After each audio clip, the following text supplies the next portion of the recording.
Hello, welcome to another edition of the Talking Basketball podcast. I am Mark. I am Paul. Hello. Hello. And we have got an interview. Everyone's requested these interviews, Paul. Well, they're back. We got an absolutely fantastic one today, Mark. We have, absolutely. I mean, go for it, Paul. This is, we have got a chairman of a team that we've been talking about for a while. Founded in 1983. They've worked their way through the NBL before going to the top tier of British basketball, the BBL. And they did fall from grace, and they've come down and they're back in the NBL Div 3. So, Mark, without any further ado, Do it. yeah, now stand and cheer for your chairman of Plymouth Raiders, Ross Mackenzie. Wow. You've got to be used to that by now, Mr. Chairman, surely. Wow. There you go. That was a good one, Ross. That's Michael Buffer. Like, that's on that level for me. Look, if I come to a away game, I have no problem doing that for you guys. You come into every game if you do that. Right. Well, welcome, Ross. And look, we have the chairman of the Plymouth Raiders, and it's an organisation that we have talked about quite a few times on the show. In particular, the huge support that they've got. Their youth, or their youth setup all the way through to that men's team. And you know, I think I will also say the entertainment package that they put in is arguably up there in the top 3, 4, 5 easily for NBL UK basketball. Easy. 100%. You've got to be saying potentially top 10 in the UK. Is that fair, Ross? Well, I'm gonna say yes. I think we at Raiders, if you go back to 1996 season, when we moved from the old Mayflower Centre, which had been the home for about 12, 13 years when Raiders were a D2 and a D1 club. And we all of a sudden moved to the Plymouth Pavilions. And that was a game changer right there, because it could seat 14, just under 1,500 people. And we went from, and that was the era that I was involved. I was a squad player in and around the club with Gary Stronach, who you know most recently as the Newcastle Eagles assistant coach. Gary was Mr. Plymouth Raiders, and he led that club in that time.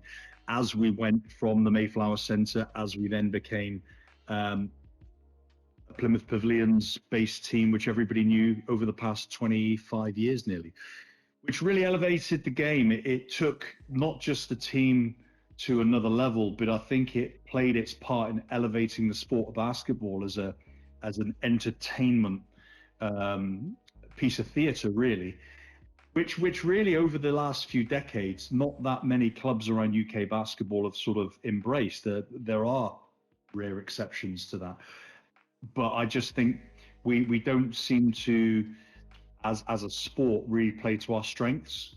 And even to what we're doing now, and we're based at the Plymouth Life Centre, which is a city council run venue, which is a big empty room, which when we relaunched ourselves 2 years ago, we installed a lot of floor seats. We put a flooring system in provided by SportServe, and we've got the mobile baskets that we put in either end. So we really dressed the venue. We've got the cheer team.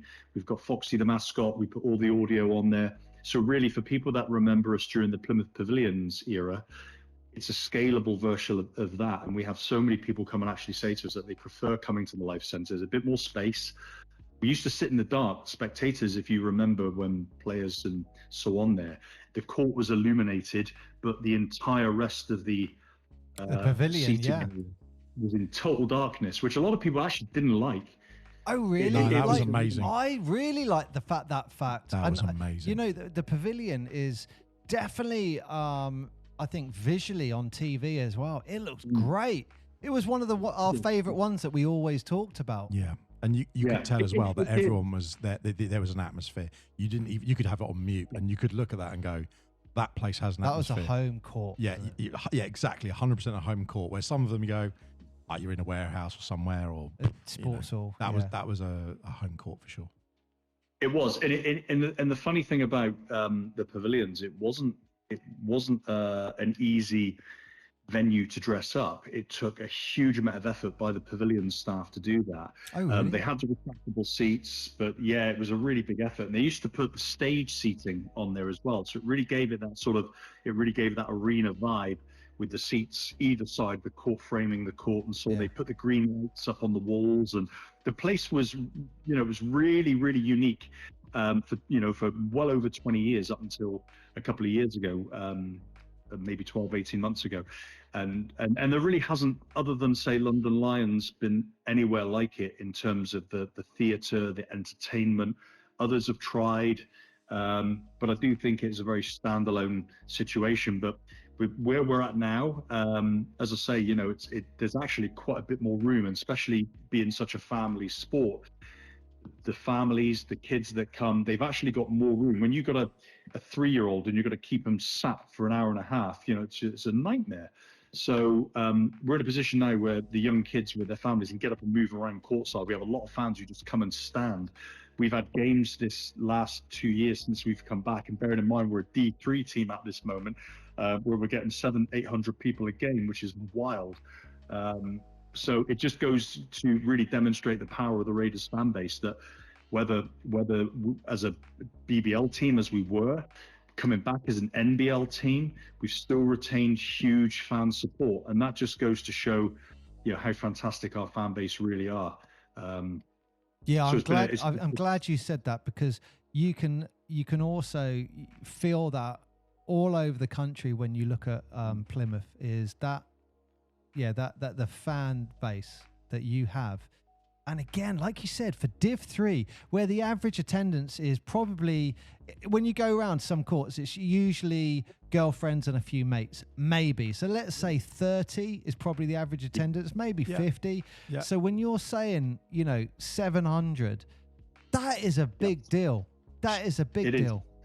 We get, I mean, it took some time for this current group of Raiders players to really almost get their heads around it, because when I relaunched the team 2 years ago, because of where we're at and have to really take the club back one step to then eventually take it 2 steps forward, we've had to really pull together a regional team. We got players from right across Plymouth, Devon and Cornwall who've come together to really take this challenge on of getting us back out of Division 3, which is, we came very close last season. And we're going to aim to do that and get the job done this year. But hopefully you're not going to be in the same league as the Portsmouth Force, because that's going to be a clash there. I love those guys. I'm a big fan of what Rob and what the guys have done. I have to say, I think we got a great relationship with our naval colleagues, because that's what we framed this when they came to play us. It was the battle of the naval cities, and I have to say, they were the first team that we played September 2023, and we played because they weren't in our D3 pool, they're the other side, and we were drawn against them in the cup, and they came to Plymouth, and it was like 64-62 to us, and it was an absolutely amazing game, and they were gracious enough when they left to say, look, we're going to try and model some of what you guys do at Plymouth here, and we want to sort of replicate that in Portsmouth, because they're very upwardly mobile. They're looking to do some really good things there too. And when we played them there a few months ago, we were highly impressed with what they were doing. So it's a great credit, and I think really there's a lot of clubs around the country that could look at what Portsmouth are doing, what we're hoping to be doing, and make it an afternoon out, because this is a game that has so much going for it. And there are a lot of easy wins to be had. It's indoors. You can control the elements. You can get a couple of speakers in. You can more often than not bring, some volunteers to the occasion. And you'd be surprised when you go out and knock on doors how people want to get behind it. Sponsors, people who want to help, people who understand the cultural aspect of basketball and what that can do for our local communities. There's an awful lot of people out in the business community who understand basketball, but you've got to knock on the door. You've got to go in and talk to these people. And that's what we've had to do over the last couple of years. And the business support that we have in this area is unbelievable. It allows us to do things that we just simply couldn't do otherwise. Yeah. And look, I want to tell our listeners a story about the Plymouth Raiders when they visited Portsmouth. That is back in March. And look, just to build up the story here, because I mean, I think this is absolutely fantastic from a Plymouth perspective, which is, I think the start for Plymouth last season was, I think there was a few injuries, so it was quite slow. Yeah. And then all of a sudden, the team came together and it was win, win, win. And just to build the picture for the listeners, I think Plymouth they were in 5th place, and they had this run of games where on the Saturday they were playing Portsmouth away. So, you know, a good 4 hours away. The next day on the Sunday, they've got, at the time, Portsmouth was 2nd in the league. On the Sunday, the following day, they're at home to Crawley, who are top of the league, Crawley Storm. Now, that is a tough that's a tough weekend. But what happened, and all the credit in the world to the team, the coach, the players for what they did.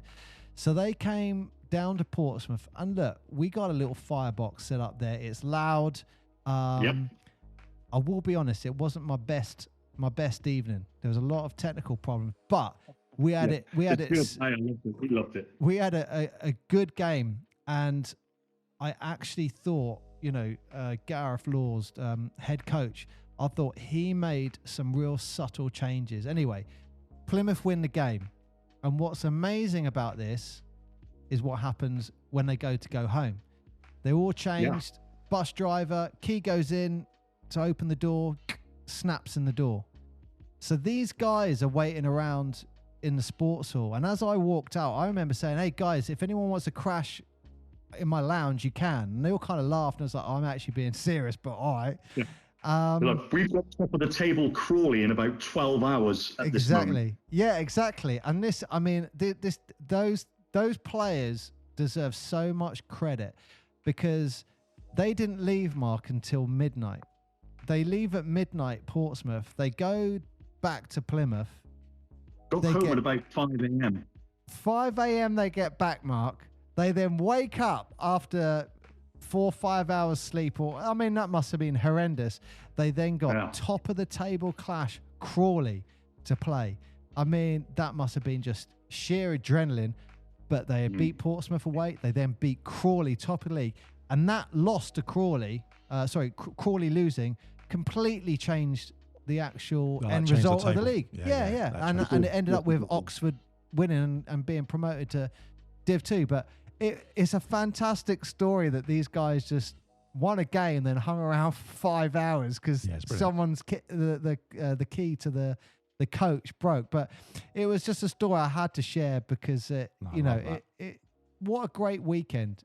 Tiring for the guys, went to the pub over the road, which was which actually softened the blow of having to hang around. So again, this is probably not the sort of thing you want to share publicly, but we enjoyed a beer over the road while our mobile key repair guy he was unable to fabricate a new key for the ignition. So he managed to put the key in the ignition. He managed to fire up the vehicle, and he said, don't turn this off and just keep it running. And if you have to get to the petrol station, just go and fill up, but just keep the engine going, because the minute you turn this thing off, you're going to be stuck. So we had to drive 4.5 hours home back from Portsmouth to Plymouth without being able to turn the engine off. So, so it was a crazy time. And I think you're right. I think it was just a pure adrenaline. And it just took me back to those days as a kid in a minibus where the driver put the petrol in the diesel engine and all those kind of games that used to happen when you were a kid on the road. And I just thought to myself, do you know what? I bloody love this game. I love everything about it. You and the guys on the road, you like to think that you've got every T crossed and every I dotted, but you can still have a driver who can snap the key off in the lock and just cause you some sort of like unplanned chaos. And it just adds to it, and it's how you bounce back from these things. But our guys were literally running on fumes during that Crawley game, and credit to those guys. They're a really young team. They absolutely spanked us when we went there a couple of months before that, and we just decided that wasn't going to happen at home. We were on a bit of a run at that point. I think at that point that was our 7th straight win, and we ended up with 8 straight wins and to finish the season. And I think at that point, it was a case of, guys, we just don't want to let this go now. And I actually think the NBL Division 3 pool that we were in with you guys at Portsmouth, I genuinely believe that was probably one of the most competitive divisions in the whole of the NBL, whether you look at D1, D2. Anybody in that top 3 or 4 at that end, in that shakedown, could have got promotion, and it just was all set for a really, really good finish. Yeah, I 100% agree. And I will say, just for our listeners, Crawley turned up with a squad, Mark. Let's not get it wrong. Even though they had to travel like 5 hours to get there, they turned up with a squad. Like, no one was missing from that team, because if they won that game and their following game, they win the league. So it was a huge game for them. Sure. They became the playoff champions. Obviously, they went on to play Birmingham in the playoff final and won that whole thing. So, we for us, we kind of looked at that and thought, wow, what if? Because we literally didn't make the playoff purely because we lost the head-to-head with Bath. So we beat Bath at home, but we lost to them away. And on the aggregate score, that was enough to push us into 5th, which meant we missed out on that playoff spot. Yeah. So it was disappointing for us because, you look at the teams that finished above us and we kind of, it was there. But, mid-season, well, really quite early on in the season, Tom Woods broke his ankle and he missed 2 months. Tom Elliott-Smith, one of our other big players, literally dislocated his thumb. And between those 2 guys, cumulatively, they missed about 5 games, which I think we lost 4 of those 5 without them. Right at the start of the season. That was it. Right at the start of the season. You look at that and you just think that just killed us. And when they came back in late January and everyone was back fit, that coincided with our run to the finish line. But it was great for your perspective as well, because when teams were looking at Plymouth, they're looking going, they've won 1, lost 4, whatever it was. And they're looking going, okay, this should be fairly straightforward. However, the Plymouth team I saw in March, I was like, that is arguably, if not the best team in this division that I've seen easily. Yeah. It was like, again, that's why I turned around and like, hang on, what happened at the start of the season here? But it was more of a why is this team in D3 as opposed to they're going up. They're going if they have that same team. And I hope you don't mind me saying this, but I think an integral piece of that puzzle is Gareth Laws, former player for the Raiders, but from what I saw, his coaching style, how to adjust easily to what the opposition was doing. I mean, what do you think about Gareth and his impact on Plymouth? It's immeasurable, if I'm honest with you. So Gaz was in Plymouth at a time where I stepped away from the game. So Gaz was with us around about 2006, 2007. He was a University Marjon Plymouth student. I'd been and done that. At that point, I'd finished playing completely. I'd focused on my business and my career at this point. But I was aware of Gareth when he was in Plymouth around that period. And our paths just hadn't crossed. And, fast forward another 15 years, I in this crazy turn of events where I've relaunched the club and I've gone through all the legalities and the hoops, nearly got sued by the NFL at one point because I trademarked the Plymouth Raiders name, and then I got the NFL right to me because of the Las Vegas Raiders. And then the government intellectual property office turned around and said, no, we're happy to grant the name. You can't trademark the name Raiders. So we had all this craziness behind the scenes as I'm trying to relaunch and and take the Raiders name back into ownership. But when I actually got finally the opportunity to start really laying everything out, like who's going to coach this team? What is this going to look like? Where are we going to play? We don't even have a venue because there's no way we can afford to play at the Plymouth Pavilions anymore. Are we going to get any fans come and watch us? Is anybody going to come and be interested in this thing? But the very first thing was, who the hell's going to come and coach this team? So I kind of, once we'd done the launch and it was at the Crown Plaza in Plymouth and the press were really involved and sort of gave us some amazing coverage, it was a case of step by step, right, what are we going to do? Because all I really had was a 7-foot furry fox outfit for my money and not really a lot else to show for it. So it was a case of, okay, so what do we do? Right. I suddenly got some CVs from people who wanted to take on the challenge of being head coach. Some of them were people that I knew. And I had this message from Gareth, and it was an incredibly detailed email, show reel, and I was really impressed with it. And something just hit me with it. And I spoke to him on the phone. He was living in Newton Abbot, which is about 30 minutes from Plymouth. And we met for lunch. Something just kind of was, okay, this guy really, really wants this. He was first out of the blocks. His application was the most thorough. He hadn't had a formal coaching role. And the weight of expectation when you take on a club that has the name, the history of the Plymouth Raiders is one that is a really big decision for someone like me to have to make about who's going to be the coach, simply because we've had some amazing coaches down the years, the likes of Gary Stronach. We've had people like Gavin Love, who's now in Luxembourg, won Coach of the Year over there last year. And you look at it and you think, okay, this has got to be right. But it's also got to be somebody that's going to bring a fresh perspective. And that was it. Gaz got the job. And we built this thing from scratch.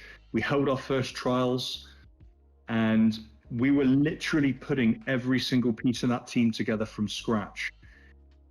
And really, it was a talented team the first year. It also brought a lot of local players who'd been around the block in this city, in Plymouth. Maybe there were some guys there too that didn't really get the opportunity to play National League basketball in the way they should have. So we had some applications from not only some really good young players, but also some people who kind of had scores to settle. They really had a bit of a chip on their shoulder because maybe they got injured at a crucial time when they were just coming up, and then they never came back from that and quit the game. We had Alistair Gall come over this year, who was a really well-regarded Plymouth BBL captain, the greatest three-point shooter in the history of the Plymouth Raiders. He joined us this last season. But really, when I look at the last couple of years, we've kind of been like the Expendables of basketball. We've pulled together this entire group of people from different backgrounds with different motives, and it's worked for us in the way that we've needed. This has absolutely worked for us. And the younger people that have been coming through, we've got a young lad called Akeem Grant who's come through our Plymouth City College Academy program.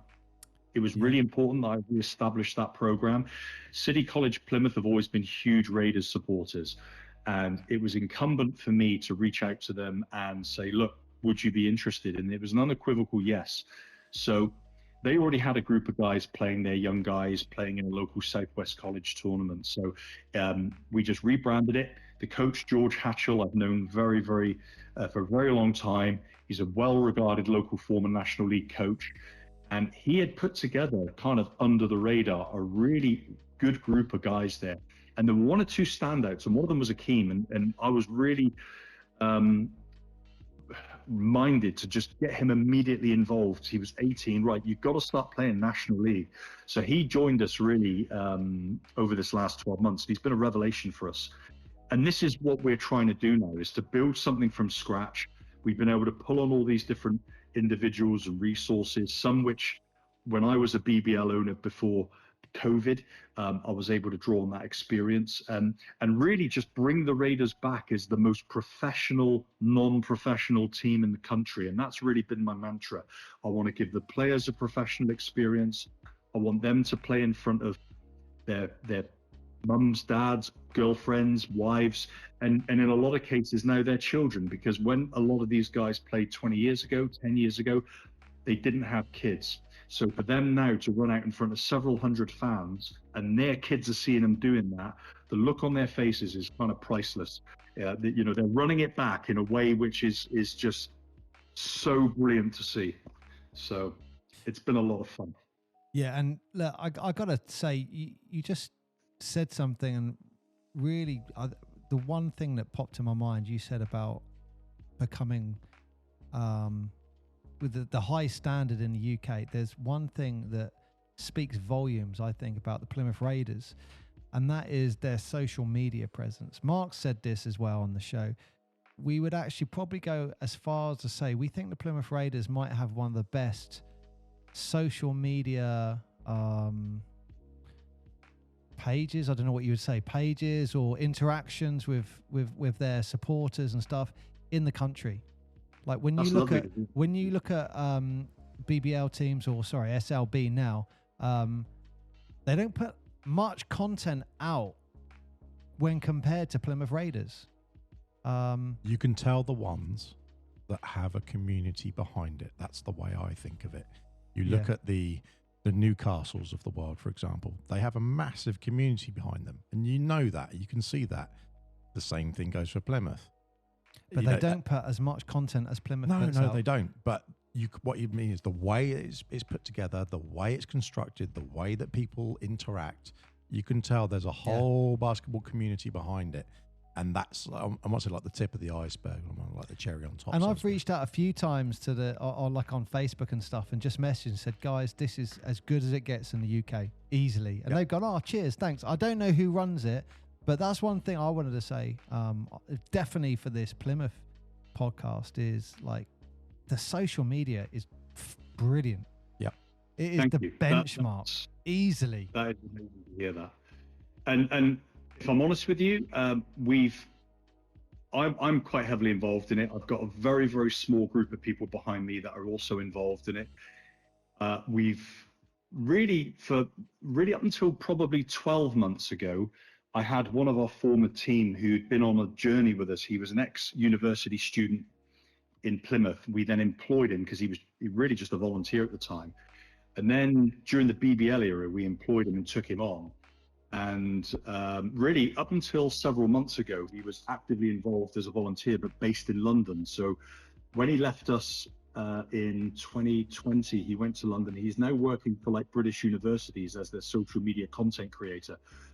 And he was fantastic during that period he was with us and shaped a lot of what we're doing. But in the last 12 months, we've really sort of refreshed a lot of that. We're taking it in a slightly new direction. I'm actually looking for somebody new to bring into the club. So it's a real opportunity right now to do that. But I also think as well is that it's incumbent for sports teams to just continually engage and evolve because as we know, people's attention span in this day and age is really quite rapid, and you've got to work so hard. And I've sat in meetings, just even in the past couple of weeks, with my opposite number from the rugby league, and people who run the local theatre, which is we've got outside of the West End in London. Plymouth has the Theatre Royal, which is one of the most highly regarded theatres in the UK. We got all the big shows here. We've got Hamilton here at the moment on tour. And I was sat with one of the chief operators from there, and we were all having this big conversation about what people's spend looks like in terms of how tough it is for people out there. And one of the things we were all very united about is that firstly, we were all competing against each other around this table because, you know, whether it's somebody going to watch the rugby and taking the family, or going to the cinema, or quite literally coming to watch a basketball game, or the theatre, you know, we're all competing for the same, you know, pound in somebody's pocket, which at the moment has never been more challenging. So, you know, it's really tough. And therefore, you've got to keep the messaging. You've got to keep the presence. You've got to keep the engagement. But I also think I like to try and ensure that we do it with a smile on our face. I think sometimes everything can look a bit serious and we try and have a bit of fun with it. And there is some quite deliberate messaging. You know, we try and engage. We got some of the guys who just find it really hard when you put a camera in front of them. And we got other guys who absolutely love it, and you can't stop them from grinning at the camera and doing stuff. And I remember during the pro era, we used to have the Americans coming in, and those guys love it. We had some big characters join us at that time, over the years, and they embrace all the social media stuff, and they go out and they do all the schools community work. But yeah, it's not for everybody. But really, they all understand the power of this stuff, and literally getting the messaging out there. So it is really important. I'm very humbled that you guys have been so generous in your praise of what we're doing, because we do work very hard at it. Oh, you see it. We see it all the time. So yeah. Thank you. So yeah, thank you. I'm going to pass that on to the guys. They'll be very glad to hear that. Yeah, I just love the consistent thing, whether it's happy birthday to a player or updates on the halftime scores or the warm-ups, or someone hits a buzzer beater at the halfway line, whatever it is. It's just consistent, and like I said, it is up there at the top of UK basketball easily, even compared to the professionals. Mark, you look like you want to say something. Yeah, I sorry to jump in. I looked at our social following the other day, and only, and I'm happy to be corrected, but only the London Lions, the Newcastle Eagles, the Flyers, and Leicester had a bigger social following than the Raiders. And they're in Div 3, National League Div 3. That says something. Yeah, so we've got a gift of a very big following. Yeah. We have to be responsible with that, and keep that, because that's our business. That's where people interact with you now. So it's so important. So with an appetite in the city and in the surrounding area that you obviously have, where does things like Sport England and Basketball England and stuff play a role in that? Because it's clearly such an important part of a community. So Plymouth's an interesting place. We have one of the highest problems of obesity in some of the wards in Plymouth, in the entire UK, right here. It's a big problem. As a naval city, we do have very high areas of deprivation. We have seen a loss of industry, because the dockyard, in particular, during the sort of post-war period, used to employ about 4 times the amount of people that it now does. So we have generational unemployment problems here, and we suffer the same kind of issues as many other cities. But I think there's another layer, because of we haven't been able to shrug off our military dependence. But it's slowly coming back. We have Babcock. We still have the Europe's biggest naval port here. So it is still very much a sizable employer, contributor to Plymouth's economy. But we need support. We have had contact, and certainly my former co-director Richard, during pre-COVID, had very strong dialogue with Sport England. We know that Sport England see Plymouth and the Southwest as areas that would be high on their agenda. We know that we want eventually our own facility to play in. Oh, nice. I believe that with the right kind of case, that we can unlock some interest. We've had, in the years gone by, we had some very strong indications that we would reach significant award levels, because some of the areas that we were looking for a venue at that time were really in the heart of those areas of obesity that I mentioned. So with the right approach, being able to draw on a number of these elements, I do believe that we will get the messaging across when that time comes. So Plymouth's crying out for a lot here. We have, the Plymouth Pavilions itself is a venue that's in desperate need of investment and regeneration. And I guess the question then becomes, does that happen, or does the owner, James, decide to take it in a different direction? So I think there's a lot of unanswered questions about what that looks like. I think it creates an exciting opportunity for Raiders over the next few years, because with Plymouth Argyle doing so well in recent years, although they've just been relegated, unfortunately, but they're certainly a club which has been going places and making a lot of noise in terms of its profile. with Wayne Rooney and all that situation. Plymouth Argyle has a very stable ownership structure with Simon Hallett, and he has done some really transformational things with Argyle. And really, it's an unrecognizable club than it was even 10 years ago. And there's nothing more that lifts and aspirations of a city than the success of its sports teams. And we've seen that in Plymouth. So over the last few years, as Argyle have been promoted and been on this journeys, in the FA Cup this year, beat Liverpool, beat Brentford, went to the Etihad and had a really great game against Manchester City. It's really lifted Plymouth. And then sadly, we got relegated. But I guess the point I'm making is that Plymouth has had its fair share of ups with sport and with football, and I think there are some real opportunities over this next few years. It's a sports mad city here, so I think basketball can be a very, very exciting place for us over this next few years. With drawing in the right investment, the right partners, and I think we can unlock some doors. I really believe that. So you mentioned the pavilion. Let's get into it. If you were offered it right now, next season, you can have the pavilion. We know the answer to that. Yeah. Well, okay, so but there's a cost to it, though, right? Because you're not the only you're not the only club that's been there and left because of the cost. Yeah.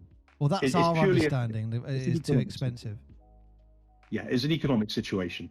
I love what we do at the Life Centre. They're great partners with us there in terms of, landlords, if you like, it's council-run facility. So the pavilions is kind of unworkable because it's basically seen the death of 2 pro teams now in 4 years. Yeah. So the common denominator in that story is very much the inability to be able to put on the games at that particular venue, which is what made bringing the Raiders back such an important challenge to overcome. Was where the hell are we going to play? And that was the single biggest challenge I had in making it work at the Life Centre. So sure, you could offer me the chance to go back to the pavilions. It would be, wow, okay, yes or no, crikey. If the money could work and we could make the numbers work, it would have to be a consideration. But part of me also thinks it's maybe a step backwards from where we are now. We worked so hard to make this work. So, I'm kind of happy with where we are. No, that's what I was wondering, because like you say, it could be seen as a step backwards in a way. If it needs a bit of work, if there's things that need doing, and if you can't balance it, what would be, I won't say that the end game, but you see teams like, say, Bristol Flyers, they had made that announcement, and they went through all these plans and all these ups and downs, just trying to get a spade in the ground to get approvals and so forth. So their eventual, we're going to get a stadium, is when it comes out, it's going to be Ashton Vale. But actually, you look at what the other teams have done, you look at Sheffield built something, Newcastle built something, for example. Just sometimes things can be really seamless, other times things can be a real pain. But getting that arena is so critical, certainly in the UK. When we talk to people abroad, they don't get it. They don't understand that arenas aren't available to people. They can't comprehend in the UK how many pure basketball arenas or arenas that can house basketball are there. I don't even think when you say the word arena, it doesn't. We're not talking 20,000, are we? Like no. you can have something like something sub 5,000 Wildcats. Yeah. Like where you could put that middle court in, have 2 bleachers down either side. Boom, you're ready to roll. Let's get a couple of thousand people, up to 3,000 people. That's all we're talking about. And places that can actually do that in the UK, there's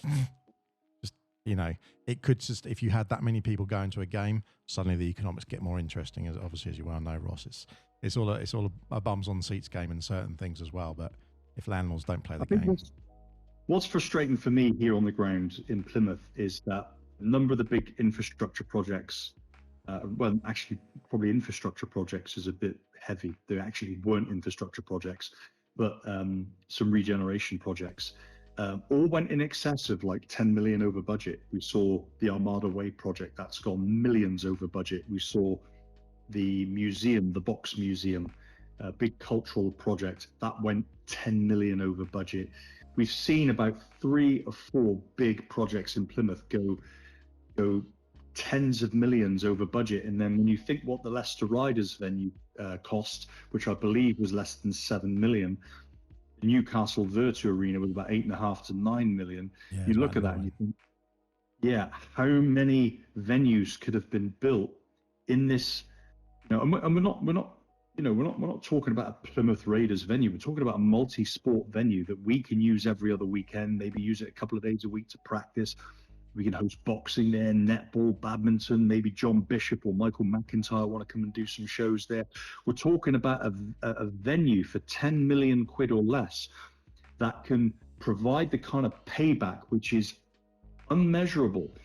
Yet we just don't seem to find that kind of money. But we can dig it out when planting a few trees goes sideways, and we suddenly need to find that money from somewhere.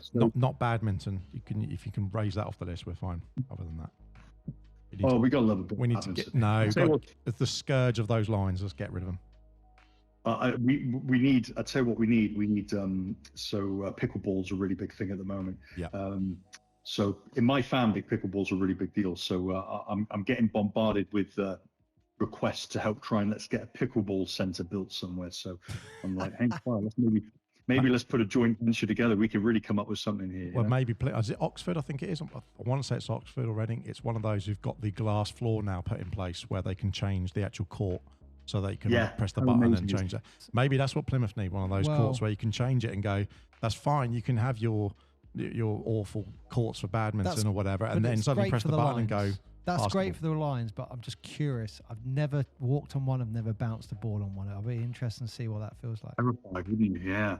Scary. Apparently they're not bad. I mean, would that be the dream? If I might say, let's say limitless money. What, not having badminton? No. I'm saying, of course, naturally. But would you say, Ross, if you could say someone comes in, limitless money, and they're connected with the football team, like we're going back to an old-fashioned model with sporting teams, really, but they put the money in and they want to do a bit like Bristol, I guess, are really doing, where they've got the rugby team, they got the basketball team. Ashton Gate, exactly, and they've got 3 or 4 major sports teams under the same ownership of comfortably a billionaire, and they're now building Ashton Gate. Would something like that be the dream, that you could have a multi-sport arena really in Plymouth? Yeah, it would, absolutely. Wouldn't it be? I mean, who wouldn't want it? I mean, there's so much potential to do that, and I'm confident it's going to happen. I wouldn't put a timeline against it, because people have tried to do that in the last couple of years, and you just end up having to wipe egg off your face, because unless you really do have something to announce, you just end up just gaslighting your fan base. And I'd rather just be straight with people and say, look, this is where we're at, this is likely, this is not going to happen, or whatever.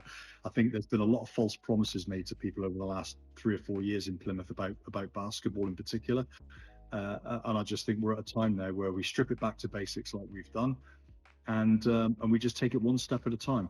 And if we're in a position where we can really advance the conversation around an arena, well, and I'm all in. Let's see what that looks like at that moment. I think it's the dream for every city, isn't it? Really, that's a basketball city, wherever it is in the UK, they're like arena. Even if it's 1,000, 2,000, whatever, that's definitely the dream.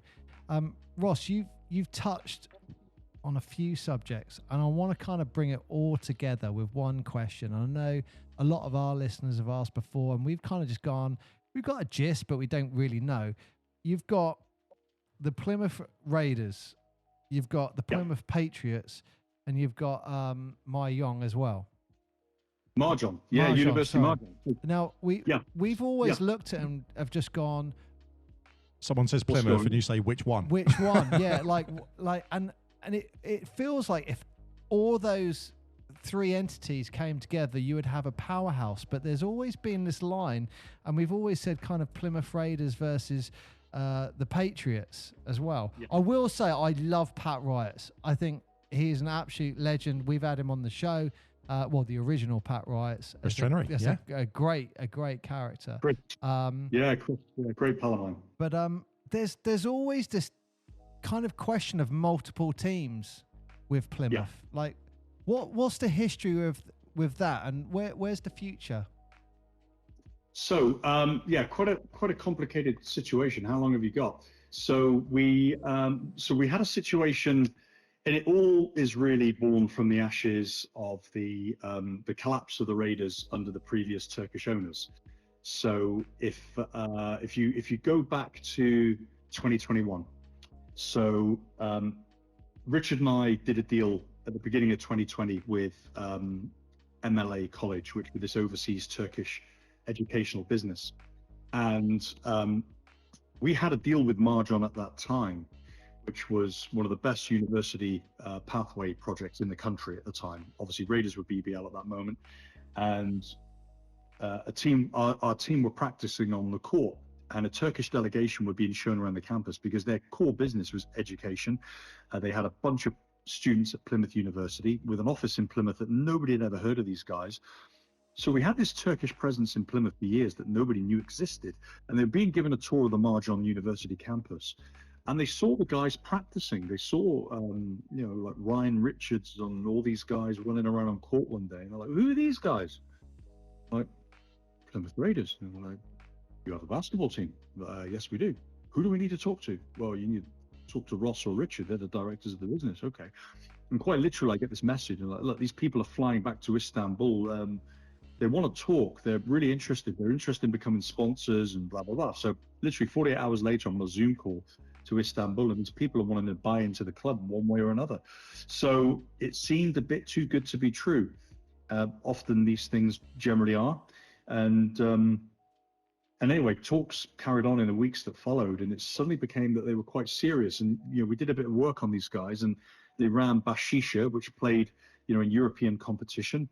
The owner, Enver Yücel, he had invested significant sums into that basketball club, and he was a major educational business with relationships with universities from Washington DC to Shanghai and Berlin and everywhere in between, and Plymouth University, bizarrely. So they got our attention, and they were going to come in. They were going to turn Plymouth into the Manchester City of UK basketball, and what's not to love about that? So we got the deal done, and it was completed on the 16th of February 2020. Now, we all know what happened the month after that. COVID hit. The season got cancelled. Glasgow Rocks were telling everybody they won the league at that point, because when the league got cancelled, they were top of the table, and they had a great season. Sadly for them, they kind of got cut short. But that was the end of basketball for the rest of that season. And then we all re-emerged in September, October, and the whole thing happened behind closed doors. Raiders continued their BBL campaign behind closed doors. Everything was on Sky Sports. A lucky few of us, because I remained as a director, as did Richard, during the Turkish ownership. So they kept us on as what they called founder directors, because they felt it was important that the optics of having the original directors still within the club sort of made a bit of sense. And although the club was run, exclusively by them as the new owners, they just occasionally wanted our sort of input on the ground in Plymouth and so on and so forth. But effectively, our coach PJ at that time, he was being told what players to sign from Istanbul. They were sending over videotapes and, this, that, and the other. And really, we had no local decision making at this point. The club was being run entirely directly from Istanbul, and this continued really right up until the end of the 2020-2021 season. And I, for health reasons, had to step away. I was quite ill. I had a couple of operations in London at the point. Bizarrely, I was diagnosed with a tropical disease, which I've been carrying for about 3 years before this. And my body just decided to tell me that I had this thing. And suddenly I got placed in the hands of the World Health Organization in London and placed on anti-malaria drugs for 12 months, and had serious, literally had to have half my lung removed. I had 2 tumors, like cysts, and they reckon I picked this thing up on holiday from a water park a few years earlier. So my body had been carrying this thing until just literally in late 2020. My body just gave up even trying to fight this thing. So I went in for some scans, and my doctor nearly fell off his chair when he told me he could find these 2 tumors in me. So I really stepped away from Raiders for quite a significant period of time at this moment, just to focus on my health. So, really, just we get to the end of the 2020-2021 season, and I'm aware of these conversations taking place about what's going to happen next. And the council and the Turkish owners and the owner of the pavilions, they were at loggerheads because emerging from COVID, the Plymouth Pavilions owners wanted to, well, really all I can say is more than triple, nearly quadruple the rent for the Raiders to stay there, which actually made it more than twice as expensive than what the London Lions paid to play at the Copper. Jeez. But we could only get about a third of the people in at the pavilion. So you look at the numbers and you just think, how absolutely nuts that is. So so the Turks immediately said, no, that's unviable. And actually, this is around the same time then where the Patriots put out the league, and the pavilion was a huge part of that, wasn't it? So what actually happened? The Patriots didn't exist at this moment. So the Patriots purely existed because the Raiders under the Turks pulled out, and the Turks decided during the summer of 2021 that they were going to walk away from basketball, pull the Raiders out of the BBL. If you remember, the Worcester Wolves had only recently just decided to step away at that point as well. And then the Turkish owners said, look, we're not going to continue to invest in this team if we can't get the right kind of deal to play at the pavilion. So they withdrew their investment. They walked away. The club got placed into administration, and then the BBL, and obviously they were just being taken over by 777 partners at this time. There was a decision made by 777 and the BBL that they were going to continue to fund a team to replace the Raiders, and they would go on to be called the Plymouth City Patriots, as we now know. And at this moment, the owner of the pavilions decided to pull the new Patriots team together and say, look, if you do want to continue to play, we're going to offer you the chance to continue, and we'll do it at a reduced cost. It was kind of, well, why didn't you offer the Raiders that deal? You've just driven one of the biggest potential investors in UK basketball has ever seen out of town. The Raiders have just collapsed, and 4 weeks later, you're offering the BBL and 777 a deal to keep playing. So why the hell didn't you just offer the Raiders this deal and prevent all this from happening? Anyway, it was way too late at this point because the club had been placed into administration. And then in September, we see the emergence of the Plymouth City Patriots. They took over the Marjon University deal that we had and the pathway projects that we worked so hard to build in the years that preceded. Oh, wow. And basically, the Patriots just changed the color light bulbs at the pavilions and then just carried on as if nothing had ever changed. And one of our former sponsors at the time, the guy called Carl Heslop, he basically stepped in and said, look, I'll run it, I'll keep it going, and this, that, and the other. And that continued up until last summer when 777, who were kind of bankrolling the BBL, obviously we saw what happened there. And because the Plymouth City Patriots were owned by the BBL, when the 777 guys disappeared and took the BBL out of business and it all collapsed, obviously the byproduct of that was that the Patriots went as well. So the whole thing collapsed last summer, and obviously in the intervening years, so from 2022 onwards, I was able to strike a deal with the administrators to buy the naming rights of the Raiders back out of liquidation. I had to take it through the courts. I had to take it through the Department for Business and Energy and get them to give us the green light to bring the Raiders back as an entity. That was approved. So in 2022, I then had to get it through the High Court again, which was approved. And then we had the club back. So in December 2022, I received a call from my solicitor to say, we're there. The Plymouth Raiders are back. Wow. Hold on. Sorry, I just want to jump on that, Rod, just for 1 second, just so that everyone can catch up and really process what you're saying. You're a guy who has a job, you have a life, okay? And you're doing this on top of that. And you've had to go through the high courts and do all that yourself. Yeah, absolutely. And when I received the call from my solicitor to say so December 2022, when I got the call to say that the final legal hurdle has taken place and that the Plymouth Raiders, I was actually in a London hospital bed 4 days post-operative. That's insane. That kind of gave me the boost I needed. I was like, okay, this is it. I've got to get myself healthy. I've got to get myself back. Game on. Let's go. And then right at the beginning of 2023, I reached out to Basketball England and presented the case and said, look, this is where we're at. And BE were fantastic. They said, look, we'd love to have you back. But we've got to start in Division 3. So, okay, that is what it is. It's what we got to do. So we started to put the pieces together. I then recruited Gaz in the months that followed, and we started to put everything back together. And obviously during this period, the Plymouth City Patriots continued to play as a BBL club and this, that, and the other. So, we were just, I always believed, and it was always apparent to me that so many of the Plymouth Raiders fans hadn't jumped on board with the Patriots team.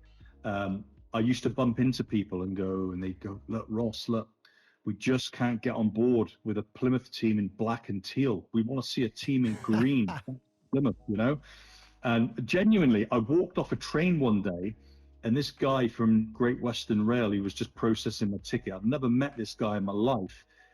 He said to me in 2022, he said, you Ross? And I'm like, yeah. He said, when are the Raiders coming back?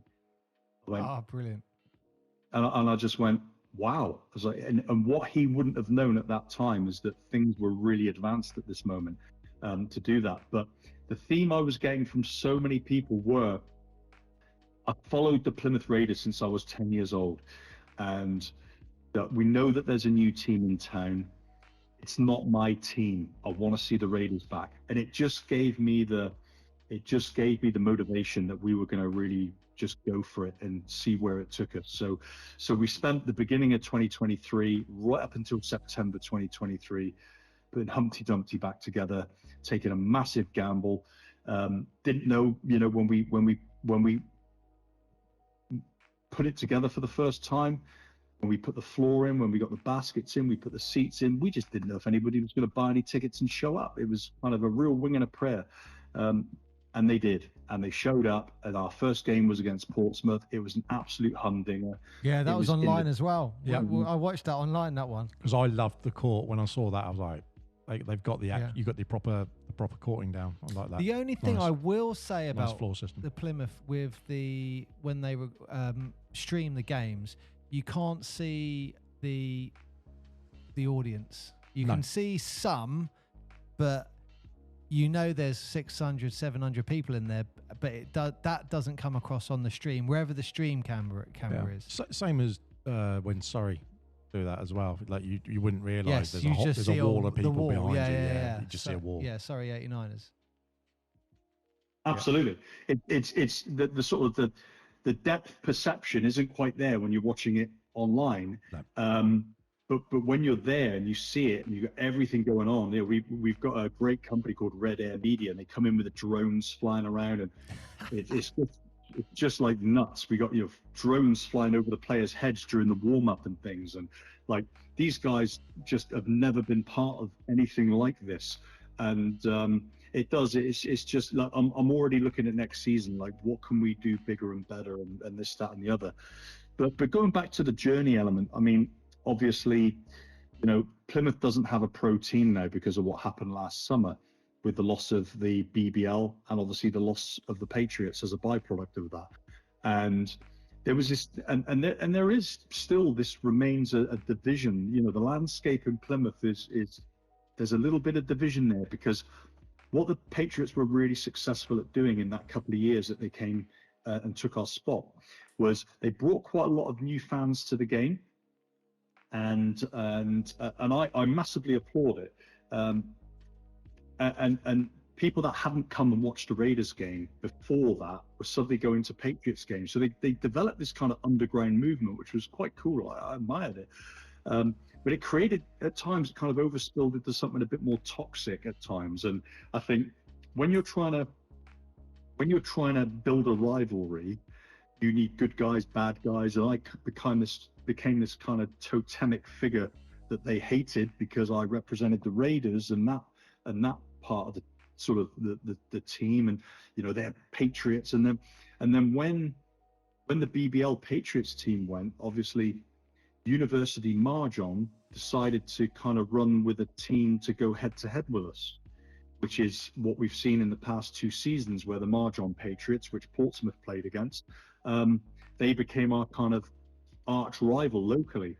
And we've had some great matchups. We lost our 2 games against them last year, but this season we were able to turn that around and we won both those games, and they got relegated this year. They were unfortunate with injury a little bit, lost Will White, and they went on a run of losing games. And as I say, that they went down at the end of the season. And I don't know whether you've seen the announcements that have come out over the course of Give today. it to us. Give it to us, Ross. What's the So announcement? we've announced today, and it's all over our socials, that the Plymouth Raiders and Plymouth University Mahjong have struck a long-term deal to unite the game of basketball in Plymouth. Mark, come on, And you this need is- something for that. And that was announced. Yeah, thank you. Amazing. So Plymouth is united.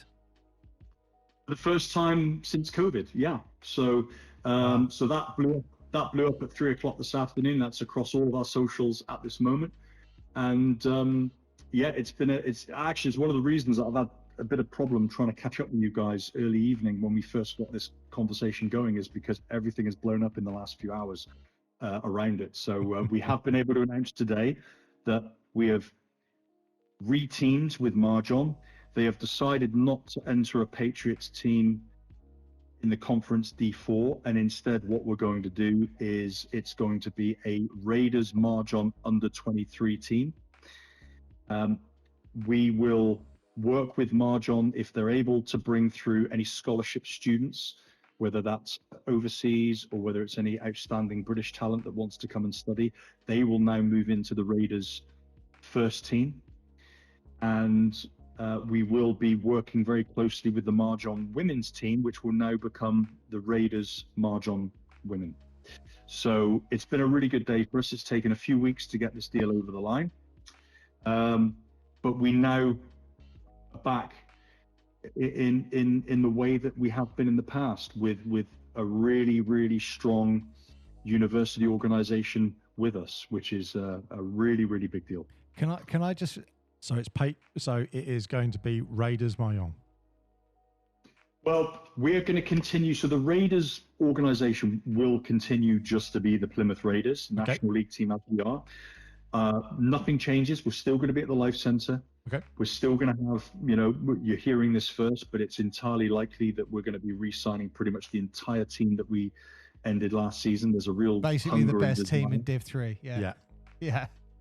So that's what we're hoping for, and that's what things seem to be shaping up. Yeah. So we're going to run that back, and but also with the announcement today of our new under-23 team, which will operate in D4 conference. wow. That's going to give us a really good pathway there. So Brilliant.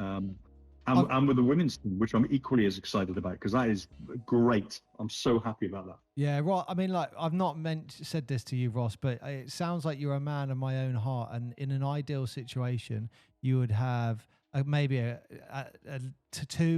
couple of games of basketball where you have the women's set up and the men's set up going head to head on the same weekend. Like, something like that would be great, right? That sounds like where I think you would go. Yeah, well, the women's team, they're going to continue to play at Mahjong. We're going to continue to play at the Life Center. There are some operational challenges for us to run a whole day of basketball at the Life Center because there's an awful lot that goes into it. But also, Mahjong are very, very keen to retain, one of their top NBL teams that they're involved with at Mahjong. They really want that. And obviously, it's not possible for us to take the Raiders men's there because we are a standalone entity. But we've also got our long-term deal at the Life Center. So we're very, very happy that the women are going to continue to play at University Mahjong. So, and the under-23 teams will play there as well. So University Mahjong are still going to have an awful lot of basketball happening there. I think I've got a good social media post for you. Just says two words: Plymouth United. Plymouth United. How about that? That's great. Yeah, did you come up with that all by yourself? yourself? Literally just come up with that. I was going to say Plymouth Raiders United, but maybe Plymouth United.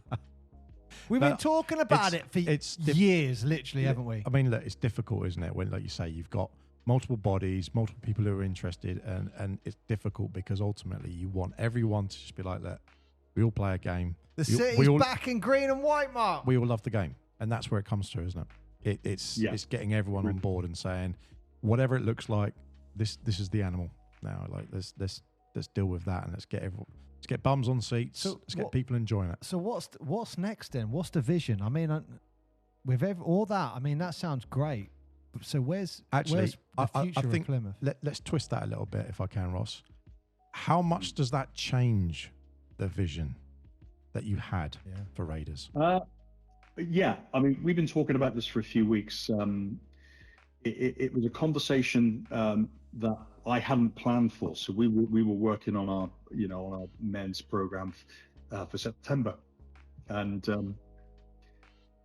excuse me, because I was working on the premise that Marjon University would just continue to put their team into Division 4 and so on. But there'd been a lot of noise around Plymouth about, I think a lot of people were looking to have things unified, and there were a lot of people looking to, at the landscape, and it was looking really fragmented because there is still a Patriots Foundation out there operating, which PJ is involved in.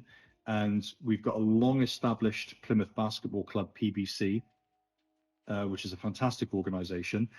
And you look at the landscape and you've got a number of competing development programs in Plymouth. And it's very much a case of, we need to start reconciling. We need to start bringing things together. So I'm not wildly surprised that we've reached the deal that we've done today. It's a really fantastic situation. I'm incredibly pleased. I'm very proud about what we've achieved in this last 2 years. But I wasn't necessarily expecting it, if I'm being honest, because I guess until I was aware that Marjon were probably not going to submit their own team, but they've been incredibly gracious with me and with Raiders and what they've been impressed by. And I think the simple truth is that Raiders stands for something and aligns very closely to Marjon's core values. Certainly around sportsmanship. Plymouth University Marjon are one of the foremost sports universities in the entire country. Something like 150 years old, maybe more. A real seat of learning with very religious, strong core values. And they see something in us where we clearly represent maybe some of those values too. And it's a very proud day for us to be able to make this announcement today. No, absolutely massive congratulations on that, because that's it's not just a win for Plymouth, it's actually a win for the sport, because the more that we see that unity amongst the community of basketball, everything we've talked about lots of other teams, and everyone can do something and bring something to that table of the sport that others can look at and emulate and copy and say, hey, let's add that to our blueprint. Let's add that to, maybe we can adopt this. Maybe we can change that. And it's the rising tide, isn't it? Lifting all ships, and everyone can benefit from that. So that is huge news. Huge news. Congratulations to everyone there on the team. Yeah, genuinely a real team effort. And, we've got some fantastic people here, driving this whole business. And I'm very lucky. So if does that mean that going forward you're all going to be talking about both parties, or will the communications, we were talking about the comms earlier, that they're so great, is it all going to be independent? Is it going to be more like a family? So, how you're talking? Yeah, we're going to bring it together. So the women's team, the men's team, we're going to use the power of our social media. It sounds quite dramatic. To push the messaging. There's no point having 3 different social media accounts. And with the greatest respect, if we're going to set an under 23 Marjon Raider account up, we're going to be talking to one man and his dog for the next 6 months until we start building that profile. So that makes little sense when we can dial that into, we can plug it into what we're doing as with the women's team, where we can really push the messaging and also encourage our existing Raiders fans to back the ladies. I think it's just awesome. We're really, really looking to support those guys to get, I hate this phrase, bums on seats, but that's what we're going to try and do.